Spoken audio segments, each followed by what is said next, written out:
الشیطان الرجیم بسم اللہ الرحمن الرحیم ان اللہ وملائکتہ یصلون علی النبی یا ایہا الذین آمنوا صلوا علیہ وسلموا تسلیما اللہم صلی علی سیدنا محمد وعلی آل سیدنا محمد وبارک وسلم علیہ الصلاة والسلام علیک یا سیدی یا رسول اللہ وعلی آلک واصحابک یا سیدی یا حبیب اللہ۔ ساتھ محترم، رات کو ہم نے دوسرا سپارہ 3 پاؤ اور تیسرا آدھا سپارہ سنا، اس کی اہم مضامین کا خلاصہ سماعت فرما لیجیے۔ سورہ بقرہ کی آیت نمبر 177 میں فرمایا گیا کہ اصل نیکی صرف عبادت کے وقت مشرق و مغرب کی طرف چہرہ کرنے کا نام نہیں ہے، بلکہ کامل نیکی ایک جامع پیکج کا نام ہے۔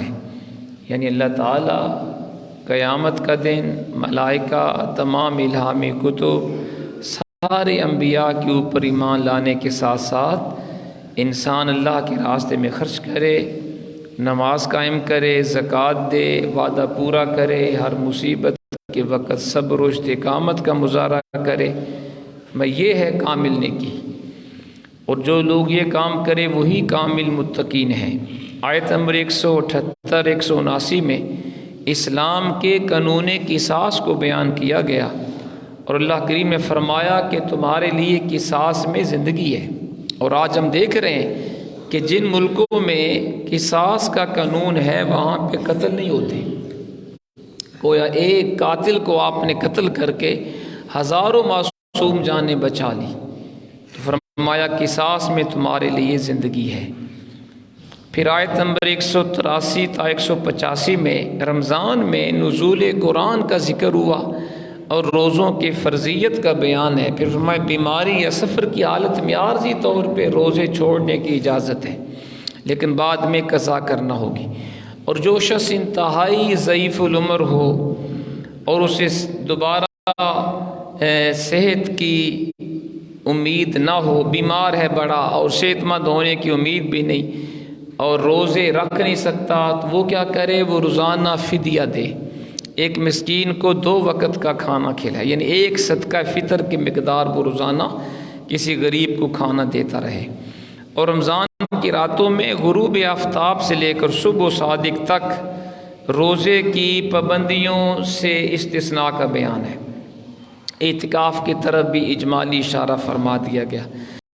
آیت نمبر 194 میں 4 مہینوں کی حرمت کا بیان کیا گیا، اور آیت نمبر 195 میں اللہ کے راستے میں خرچ کرنے کا ذکر ہے، اور آیت نمبر 203 میں حج اور عمرے اور حج کے بعض مسائل کا بیان ہے۔ آیت نمبر 207 اور 8 میں فرمایا حقیقت ایمان اللہ تعالیٰ کے ساتھ اپنی جان کا سودا ہے، اور اسلام بعض چیزوں کو قبول کرنے، بعض کا رد کرنے کا نام نہیں، بلکہ اسلام کی حقیقت یہ ہے بندہ اللہ اس کے رسول کے تمام احکام کو صدقے دل سے اپنائے۔ یعنی اسلام میں پک اینڈ چوز، یہ اسلام کا مطلب نہیں ہے کہ اپنی مرضی کے احکام بندہ لے لے اور جو اسلام کے احکام خواہشات کے خلاف اسے چھوڑ دے، بلکہ مکمل اسلام کے احکام کے اوپر عمل کرنا ضروری ہے۔ آیت نمبر 214 میں فرمایا گیا کہ جنت کا حقدار بننے کے لیے محض ایمان کا دعویٰ کافی نہیں ہے، بلکہ اس کے لیے اسلام کے احکام کے اوپر چلنے کے لیے استقامت ضروری ہے۔ مصائب و علام آتے ہیں، ان کا مقابلہ کرنا چاہیے، جیسے انبیاء کرام نے مصائب و علام کا مقابلہ صبر و استقامت سے کیا۔ آیت نمبر 215 میں اللہ کے راستے میں خرچ کرنے کے مصارف کا بیان ہے۔ آیت نمبر 219 کو اس سے ملایا جائے تو یہ واضح ہوتا ہے جو مال تمہاری ضرورت سے زائد اسے خرچ کر دیا کرو۔ اور اسی آیت میں شراب اور جوے کی حرمت کا بیان ہے۔ بے شک ان میں کچھ فائدے بھی ہیں، لیکن ان کے نقصانات فائدے سے کہیں زیادہ ہیں۔ آیت نمبر 216 میں جہاد کی فرضیت کا بیان ہے۔ اور آیت نمبر 221 میں مشرک مردوں اور عورتوں سے نکاح سے منع فرما دیا گیا۔ آیت نمبر 222 میں فرمایا گیا ایام مخصوص یعنی عورت کے اوپر جو حیض اور نفاس کے ایام ہیں ان میں اس کے قریب جانا منع ہے۔ آیت نمبر 224 اور 225 میں فرمایا اگر کسی نے قسم کھا لی جس کے اوپر قائم رہنا شریعت کی روح سے ناپسندیدہ ہے تو اسے چاہیے قسم توڑ دے۔ کسی نے گناہ کرنے کی قسم کھائی تو وہ قسم کو پورا نہ کرے، قسم کو توڑ دے اور اس کا کفارہ دے دے۔ اور فرمایا کہ تم نیکی اور تقوی اور لوگوں کی خیر خواہی سے بچنے کے لیے اللہ کی قسموں کو بہانہ نہ بناؤ، اور اللہ کے نزدیک ان قسموں پر مواخذہ ہے جو ارادے سے کھائی جائیں۔ اگر بندہ بلا ارادہ قسمی الفاظ بول دے اس کے اوپر کوئی شرعی حکم لاگو نہیں ہوتا۔ آیت نمبر 226 اور 227 میں ایلا کا بیان ہے۔ ایلا یہ ہے کوئی شخص اپنی بیوی کو کہے کہ اللہ کی قسم میں 4 مہینے تک یا ہمیشہ ہمیشہ تیرے قریب نہیں جاؤں گا، تو اگر 4 مہینے کے اندر اس نے قسم توڑ دی، کفارہ دے دیا تو ٹھیک ہے۔ 4 مہینے گزر گئے، بیوی کے قریب نہیں گیا اور قسم بھی نہیں توڑی تو بیوی کو 1 طلاق بائنہ ہو جائے گی، یعنی بیوی عدت کے بعد وہ آزاد ہے، جسے چاہے نکاح کر سکتی ہے۔ آیت نمبر 228 میں فرمایا متعلقہ عورت کی عدت 3 حیض ہے۔ اگر عورت پریگننٹ نہیں ہے، اسے طلاق ہو گئی تو اس کی عدت 3 حیض ہے، تقریباً 3 مہینے بنتے۔ آیت نمبر 229 میں فرمایا یہ بڑا اہم مسئلہ ہے جی کہ طلاق کا قرآن نے کیا طریقہ بتایا۔ فرمایا طلاق 2 دفعہ ہوتی ہے اور 2 دفعہ کے بعد خامد کے پاس رجوع کا حق ہے۔ اب 2 دفعہ طلاق دے دی، چاہے بیوی کو روک لے اچھے طریقے سے، چاہے تو اسے فارغ کر دے اچھے طریقے سے، لیکن جب تیسری طلاق دے دی گئی، خواتین اکٹھی دی گئیں یا وقفے سے دی گئیں، پھر عورت حرام ہو گئی، پھر اس سے نکاح کرنا اور ازدواجی تعلقات قائم رکھنا جائز نہیں ہے۔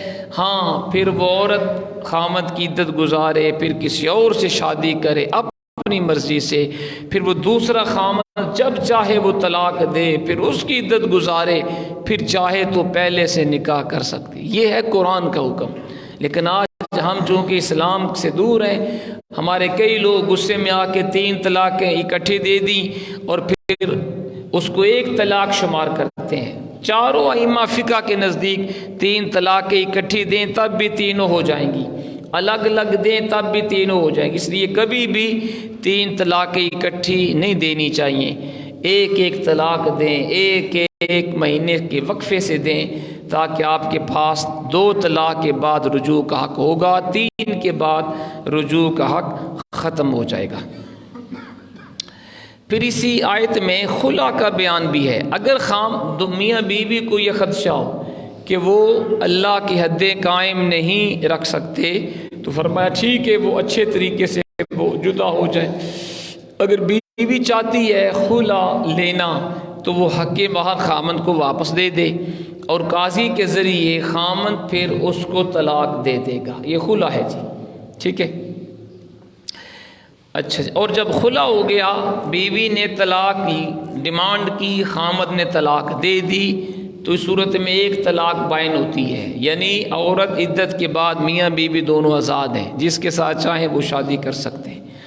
آیت نمبر 231 اور 232 میں فرمایا عورت کو طلاق رجی دینے کے بعد اگر خوش دلی سے حسن سلوک کے ساتھ اپنے نکاح میں رکھنے کا ارادہ ہو تو عدت ختم ہونے سے پہلے خامد رجوع کر لے۔ اگر اس نے 1 طلاق دی ہے، رجی طلاق کا حرف بولیں تو طلاق رجی ہوتی ہے، تو عدت کے دوران رجوع کا حق ہے خامد کے پاس، وہ چاہے تو رجوع کر لے۔ لیکن اگر اس نے بسانا نہیں عورت کو، پھر رجوع نہ کرے، عورت کو دکھ دینے کے لیے رجوع نہ کیا جائے۔ اللہ اکبر۔ پھر آیت نمبر 233 میں فرمایا رضاعت کی کامل مدت 2 سال ہے۔ 2 سال بچے کو دودھ پلانے کی مدت ہے۔ اگر 2 سال سے کم مدت میں ماں کا دودھ چھڑانے کی صورت میں بچے کی زندگی کو کوئی خطرہ نہ ہو یا دوسری غذاؤں سے بچہ اپنی ضرورت پوری کر سکتا ہو تو میاں بیوی چاہیں تو 2 سال سے پہلے بھی دودھ چھڑا سکتے ہیں۔ لیکن اگر ماں کو طلاق ہو گئی، شیر خوار بچہ اس کا ہے، تو اس صورت میں خامد کے اوپر ذمہ داری ہے کہ وہ ماں بیٹے کا خرچہ دیتا رہے اور ماں اپنے بچے کو دودھ پلائے گی۔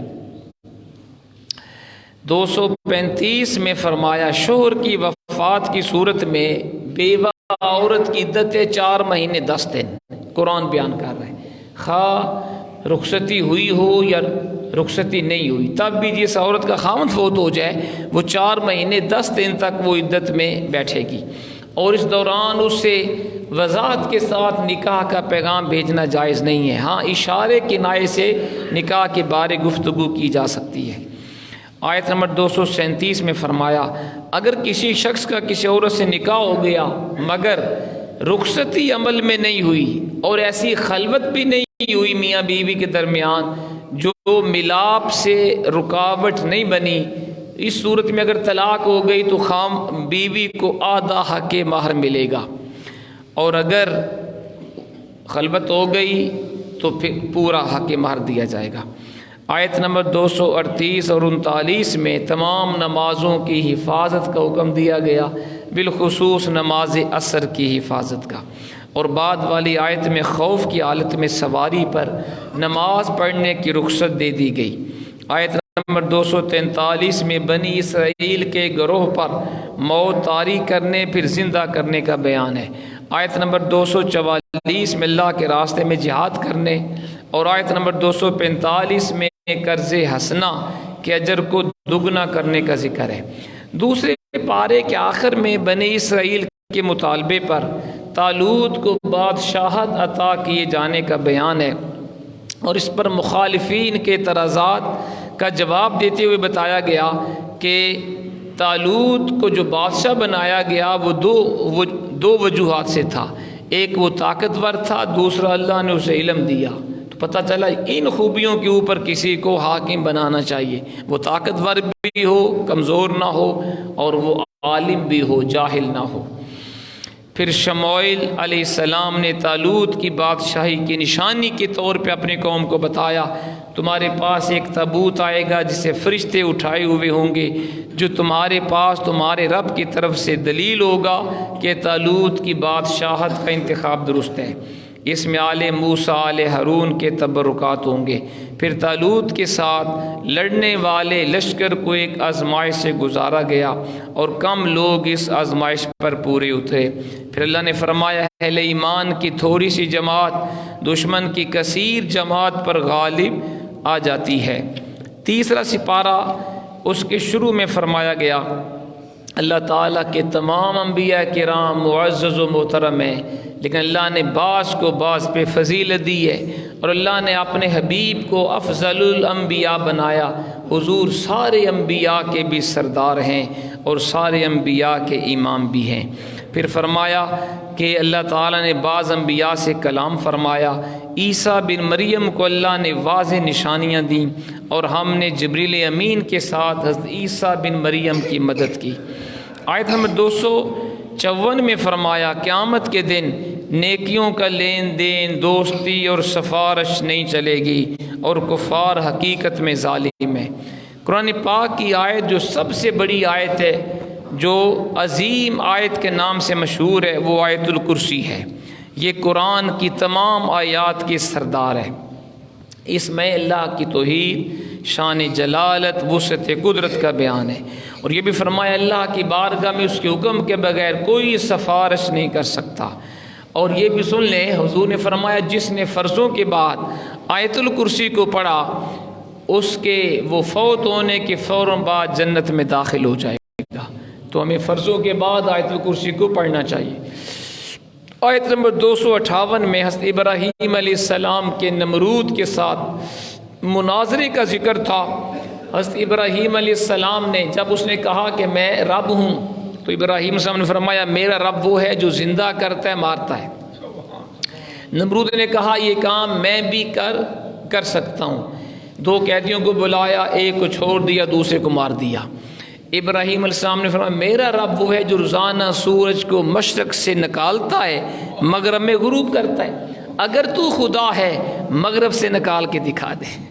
تو اس کا جواب اس کے پاس نہیں تھا، وہ لاجواب ہو گیا۔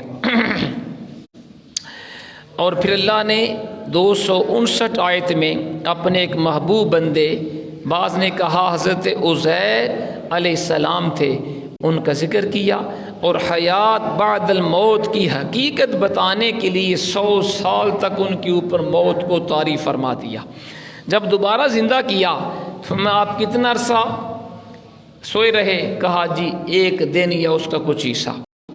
تو اللہ نے فرمایا تم 100 سال سوئے رہے ہو، اور اللہ نے ان کے کھانے پینے کا سامان تر و تازہ رکھا، اور گدھا ان کا وہ گل سڑ گیا۔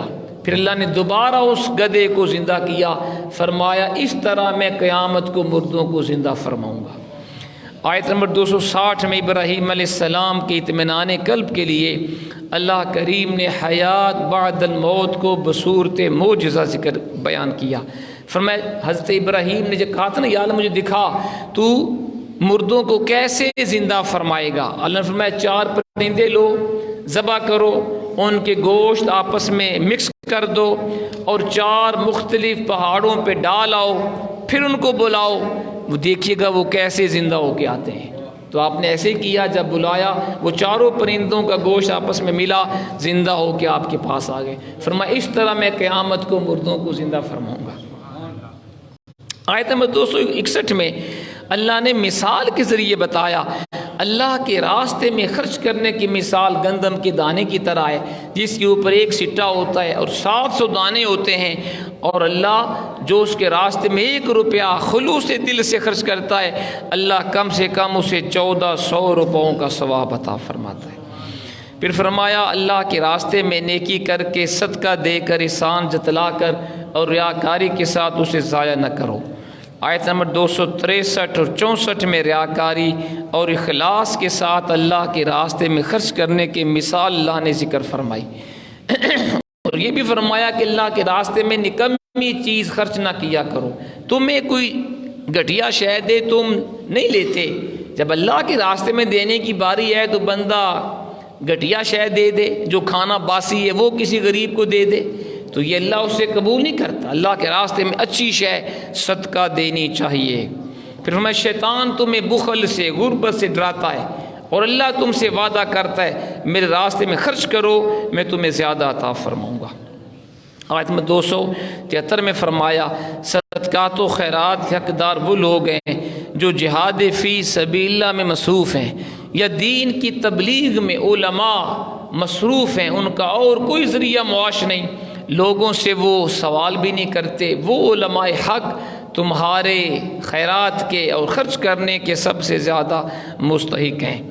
پھر فرمایا 275 آیت میں سود خور کی مثال ایسی ہے جیسے شیطان نے کسی کو چھو کر پاگل بنا دیا ہو، اسی طرح سود کھانے والے قیامت کو پاگلوں کی طرح عجیب و غریب قسم کی حرکتیں کریں گے، اس لیے کہ وہ کہتے تھے کہ کاروبار بھی، تجارت بھی سود کی طرح ہے۔ اگر کاروبار کے اوپر نفع لینا جائز ہے تو سود کے اوپر، پیسے کے اوپر پیسہ کمانا جائز کیوں نہیں؟ حالانکہ قرآن نے کہا اللہ نے کاروبار کو حلال کیا، اس کے اوپر منافع بھی حلال قرار دیا گیا اور سود کو حرام کیا گیا، تو اس لیے اور پھر قرآن نے اسی آیت میں فرمایا کہ اگر تم باز نہیں آؤ گے، سود سے باز نہیں آؤ گے، اللہ اس کا رسول تم سے اعلان جنگ کر رہا ہے۔ آج ہمارا پورا بینکاری نظام سود کے اوپر بیس کر رہا ہے، اس لیے ہم کبھی بھی معاشی طور پہ ہمارا ملک خوشحال نہیں ہو سکتا جب تک ہمارے ملک سے سودی نظام کا خاتمہ نہیں ہوگا۔ پھر فرمایا گیا آیت نمبر 282 میں اللہ نے مالی معاملات، تجارت اور لین دین کے اصول بیان کیے۔ جب کوئی چیز دو، کسی کو ادھار دو، لکھ لیا کرو، ادائیگی کا وقت مقرر کر لیا کرو، اور مالی معاملات کی دستاویز لکھنے پر قدرت رکھنے والا اپنے بھائی کی مدد کرے۔ تحریر لکھوانا قرض خواہ کی ذمہ داری ہے، اور تحریر لکھنے میں دیانتداری کا مظاہرہ کرنا چاہیے، اور مقروض اگر نادان کمزور ہے، لکھنا نہیں جانتا، تو اس کا سرپرست تحریر لکھوائے۔ تجارتی مالی معاملات میں 2 مرد یا 1 مرد اور 2 عورتوں کو گواہ بنایا جائے، اور گواہوں کو گواہی دینے سے انکار نہیں کرنا چاہیے، خوش دلی سے گواہی دینی چاہیے، اور گواہوں دستاویز لکھنے والوں کو تحفظ فراہم کرنا عاقدین کی ذمہ داری ہے۔ گواہوں کو دستاویز لکھنے والوں کو تکلیف نہ دی جائے، گواہی کو چھپانا گناہ ہے۔ حالت سفر میں اگر تم نے لین دین کا معاملہ کرنا ہے تو کوئی فریق ضمانت کے طور پہ کوئی چیز رہن رکھوا سکتا ہے، اور اگر دستاویزی ثبوت لکھنے یا گواہوں کے بغیر کسی نے تم پہ اعتماد کیا، تمہیں کوئی شے دے دی، تو پھر تم اس شے کو دیانتداری سے واپس کرو۔ آیت نمبر 284 میں فرمایا اپنے دلوں میں تم کوئی بات چھپاؤ یا اسے ظاہر کرو، اللہ اس کا حساب لے گا۔ اور آیت نمبر 285 میں اسلام کے بنیادی عقائد کا ذکر ہے، اللہ پر ایمان، اس کے رسولوں پر ایمان، کتابوں پر اور قیامت کے دن پر سب کے اوپر ایمان لانے کا ذکر ہے۔ پھر فرمایا اللہ کسی شخص کو اس کی طاقت سے بڑھ کے حکم نہیں دیتا، اور اللہ نے پھر ہمیں دعا سکھائی، میری بارگاہ میں دعا کیا کرو، یا اللہ اگر ہمارے اوپر اتنا بوجھ نہ ڈالنا جو تم نے پہلے اقوام پہ ڈالا، اور فرمایا گیا کہ اللہ ہماری پکڑ نہ کر، اگر ہم بھول جائیں، ہم سے غلطی ہو جائے، ہمارے قصور معاف فرما دیا کر، ٹھیک ہے اللہ ہمیں بخش دے، ہمارے گناہ معاف کر، قوم کفار پہ ہمیں فتح عطا فرما۔ حضور نے فرمایا جس گھر میں لگاتار 3 دن تک سورہ بقرہ کی آخری آیات پڑھی جائیں، شیطان اس گھر کے قریب بھی نہیں آتا۔ پھر آپ نے فرمایا سورہ بقرہ کی آخری آیات خود بھی سیکھو، اپنی خواتین کو بھی سکھاؤ، کیونکہ قرآن کے علاوہ یہ بہترین حمد و ثنا اور بہترین دعا بھی ہے۔ سورۃ آل عمران کے ہم نے 2 رکوع سنے، اور اس صورت کے اندر بھی اللہ کریم نے عقائد احکام شریعہ کا بیان کیا۔ عقائد میں اللہ کی وحدانیت کا ذکر، الوہیت، عیسیٰ، تثلیث کے عقیدے کا رد ہے، اور قرآن کے کلام الہی ہونے پر دلائل ہیں۔ اور اسی صورت کے اندر اللہ کریم نے فرضیت حج، جہاد، سود کا حرام ہونا، زکوٰۃ نہ دینے والوں کی سزا، منافقین کی سزا کا ذکر ہے۔ اور سورت کے اندر، قرآن کے اندر 2 قسم کے احکام ہیں، ایک ہے محکم آیات، واضح احکام، جیسے نماز پڑھو، زکوٰۃ دو، روزہ رکھو، حج کرو۔ دوسری قسم ہے متشابہات، وہ قرآن کے احکام جو واضح نہیں ہیں، ان کے اوپر ہمارا ایمان تو ہے لیکن ان کے اوپر بحث کرنا جائز نہیں ہے۔ آیت نمبر 24 میں فرمایا اللہ نے آزمائش کے لیے عورتوں بیٹوں کی جانب میلان انسان کا رکھا، سونا چاندی اور مال و دولت کی طرف انسان کا طبعی لگاؤ ہے، اور اللہ کریم نیک اعمال کرنے والوں سے راضی ہوتا ہے۔ پھر اللہ نے ذکر کیا اللہ کے بندے وہ ہیں جو اللہ پہ ایمان لائے، دعا کرتے ہیں اللہ ہمارے گناہ بخش، ہمیں عذاب سے بچا، صبر کرتے ہیں، سچ بولتے ہیں، اللہ کی اطاعت کرتے ہیں، اللہ کے راستے میں خرچ کرتے ہیں، اور رات کے آخری پہر اٹھ کے اللہ کو یاد کرتے ہیں، اللہ ان سے راضی ہوتا ہے۔ اللہ کریم ہمیں عمل کی توفیق عطا فرمائے۔